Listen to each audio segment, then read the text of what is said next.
Legal support Bangladesh চ্যানেলের পক্ষ থেকে সবাইকে স্বাগতম। আমি আছি আপনাদের পাশে অ্যাডভোকেট মোহাম্মদ জাকির হোসাইন। প্রতিনিয়ত যে ঘটনাগুলো ঘটছে এবং নতুন যে আইনগুলো আসছে সেই আইনগুলো নিয়ে কিন্তু আমরা কথা বলে থাকি। আজ যে বিষয়টা নিয়ে কথা বলবো তা হলো নেগোশিয়েবল ইনস্ট্রুমেন্ট অ্যাক্ট অর্থাৎ এনআই অ্যাক্টের মামলা নিয়ে, নতুন যে আইনটা আসছে সেটা নিয়ে। আমরা পূর্বে জেনেছিলাম যে এনআই অ্যাক্টের মামলায় আপনাকে চেক দেওয়া হবে এবং চেকের আন্ডারে আপনি মামলা করতে হবে। মামলাটা কিভাবে করতে হবে সেটা হলো যে অবশ্যই আপনাকে চেক ডিজনার করতে হবে। চেক ডিজনার করার পর যদি দেখেন যে ব্যাংকে পর্যাপ্ত পরিমাণ টাকা নাই, ইনসাফিসিয়েন্ট ফান্ড দেখায়, আপনি লিগেল নোটিশ পাঠাতে হবে। লিগেল নোটিশ পাঠানোর পর যদি সে টাকা না দেয় সেক্ষেত্রে আপনি কিন্তু 30 দিনের ভিতরে মামলা করতে হবে। এই মামলাটা কিন্তু আপনাকে চেক দিয়েছে, আপনিই মামলা করতে হবে, এটা ছিল আইন।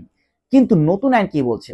নতুন মহামান্য হাইকোর্ট কিছুদিন আগে নতুন একটা রুলস দিয়েছে, সেটা হলো যে এনআই অ্যাক্টের মামলায় যদি কোনো ব্যক্তি উপস্থিত না থাকে বা যাকে চেক দেওয়া হয়েছিল সে যদি উপস্থিত না থাকে, অবশ্যই সে পাওয়ার অফ অ্যাটর্নির মাধ্যমে চেক ডিজনার মামলা করাতে পারবে।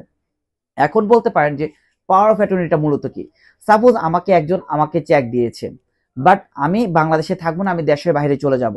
তাহলে ডিউ প্রসেসগুলো মেনটেন করে চেক ডিজনার, লিগেল নোটিশ সকল কিছু মেনটেন করে আমি আমার ভাইকে পাওয়ার অফ অ্যাটর্নি দিয়ে গেলাম, অথবা আমি আমার বন্ধুকে পাওয়ার অফ অ্যাটর্নি দিয়ে গেলাম। এই ক্ষেত্রে আমি ছাড়া আমার বন্ধু চাইলে কিন্তু মামলাটা পরিচালনা করতে পারছে, এবং কি এই চেকের মাধ্যমে এবং কি এই স্টাম্পের মাধ্যমে তাদের সাথে যে একটা কন্ট্রাক্ট ছিল, এই কন্ট্রাক্টগুলো দেখিয়ে কিন্তু সে নিজে সাক্ষী দিয়ে কিন্তু মামলাটা পরিচালনা করে অর্ডার করতে পারে। সো পূর্বে যে প্রবলেমটা ছিল যে বেসিক্যালি যার চেক সেই মামলা করতে হবে, বর্তমানে নতুন মহামান্য হাইকোর্টের রুলস অনুযায়ী কিন্তু সে মামলা না করলেও হবে। নতুন যে কেন একজনকে পাওয়ার অফ অ্যাটর্নি দিয়ে কিন্তু মামলা করা যাবে, এবং কি এই পাওয়ার অফ অ্যাটর্নি কিন্তু মামলা পরিচালনা করতে হবে, এবং এই পাওয়ার অফ অ্যাটর্নি নিজেই কিন্তু সাক্ষী দিয়ে এই মামলায় রায় নিয়ে আসতে পারবে। সো এই একটা মামলায় নতুন নিয়মটা অবশ্যই ইম্পর্টেন্ট।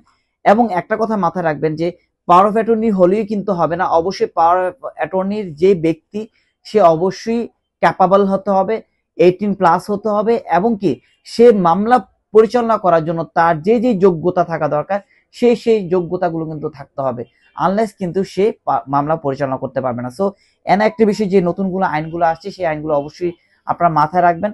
আরেকটা কথা মাথায় রাখতে, আরেকটা প্রশ্ন আপনারা যেটা করে থাকেন যে এনআই একটা মামলা বেসিক্যালি সাক্ষী লাগে কিনা? এনআই একটা মামলা কোনো সাক্ষী লাগবে না, আপনি বাদী হয়ে মামলা করবেন, আপনি বাদী সাক্ষী দিবেন। আপনার মূল সাক্ষী আপনার চেক, আপনার মূল সাক্ষী আপনার এভিডেন্স হলো যে আপনার সাথে তার কন্ট্রাক্ট হয়েছিল, যে কন্ট্রাক্ট পেপার, দ্যাটস ইট, অন্য কোনো কিছু লাগবে না। সো এনআই একটা মামলায় সাক্ষী নিয়ে আপনাদের কোনো জটিলতা নেই, আপনি নিজেই সাক্ষী, নিজেই সবকিছু, এবং নিজেই সবকিছু করে মামলাটা আনতে পারবেন। আশা করি বুঝতে পেরেছেন। এরপরে যদি নেগোশিয়েবল ইনস্ট্রুমেন্ট অ্যাক্ট এনআই একটা বিষয়ে কোনো কিছু জানার থাকে অবশ্যই আপনারা আমাদেরকে ইনফর্ম করতে পারেন।